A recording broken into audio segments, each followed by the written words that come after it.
Hey, happy Sunday morning to you guys. I just wanted to come down to the layout and show you a couple things that I added to it recently.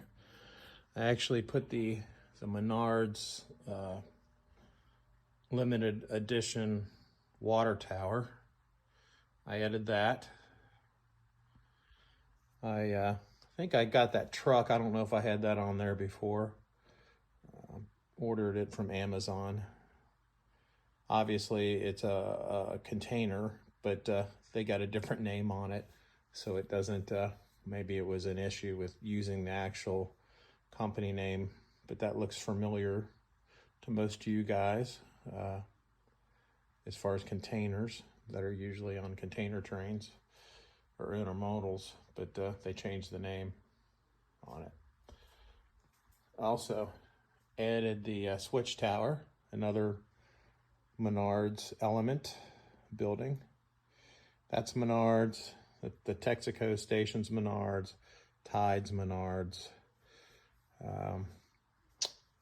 Got quite a few containers, intermodal containers at the Tide plant. So I added those. And I've added lights too as well. Come back around the back side of the train. There's not a whole, or layout, there's not a whole lot of room. But back here, got the containers and then the semi truck with the container lift, forklift. And then this is just the back side. Like I added the parking lot there as well, since the last time you saw it. But that's been it as far as additions. I haven't had a whole lot of time to actually run any of the trains. I've gotten some new stuff. I got a new car, Rail King car. I don't know if you saw this for my Santa Fe. It's a Rail King dome.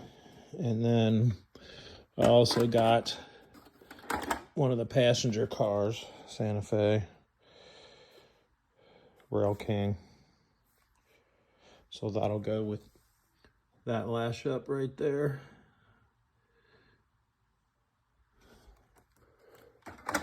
And what else did I get?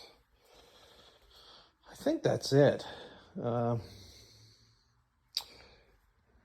the Dash 8 sitting on the outer track because it's a wider track. So I got the bigger train out there with the Menards tank cars, which again, I've used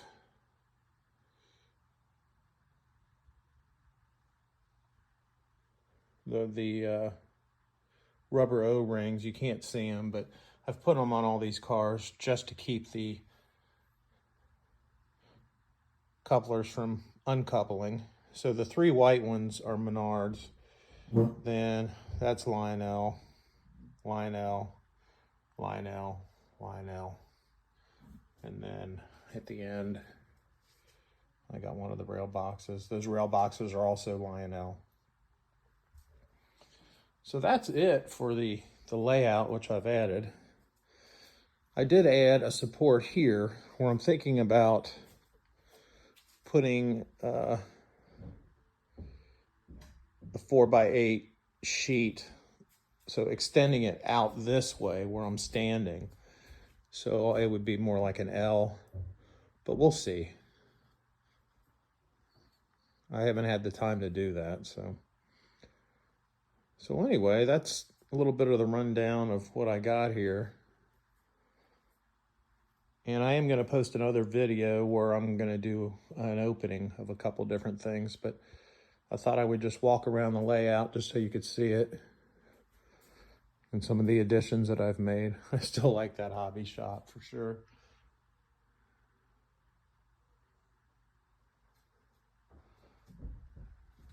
And I love my coffee, so I got the Menards coffee. I did have in HO scale when it came out, the Starbucks, but I sold that because now I'm doing O scale.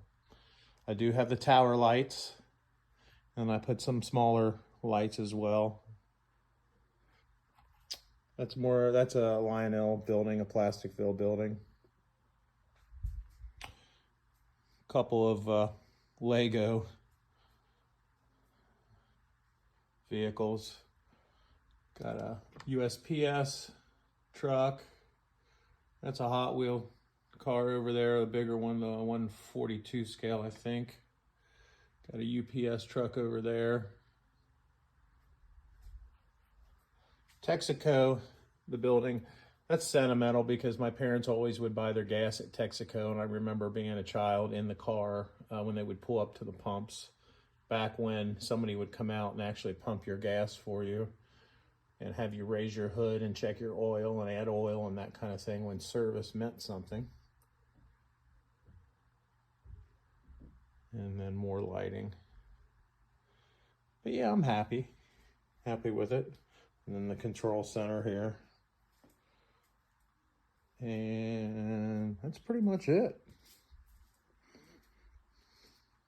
As it stretches down the basement. Nothing extravagant, nothing crazy. Just a basic layout where I can come down and play around a little bit. You know, 59-year-old guy with his toys. But heck, with the stresses of today's life and everything, it's nice to be able to revert back to being a kid and just having a little bit of fun. So I hope you enjoyed just a quick rundown of what I got so far in this layout and what my plan is to eventually blow this out with another section of a 4x8 sheet on out to about here. And we'll see how I would do the track. I can't run any of the big stuff on here because the 4x8 or the 4 foot wide situation with the plywood just doesn't allow for anything major. I think 042 is the highest that I got here. So anything above that isn't going to happen on this. But that's okay. So you guys have a great Sunday, and look for the next video coming where I'm going to do, not a review, but just an opening. I got some Menards cars to show you, and then a new engine, another Dash 8. For some reason, I just love those Dash 8s. And they're economical. They're not legacy, so they're not real expensive. And I don't want to invest $500 and $600 and $700 in an engine. I just don't have the cash for it. So I'll buy the cheaper engines from Lionel and see how it goes. But I haven't even had a chance to get down here lately to even run trains. I think the last time I'm maybe running them once a week and I'll come down here for maybe like an hour and piddle around because I just haven't had the time. But this is it in my basement. Take care, guys. We'll see you later.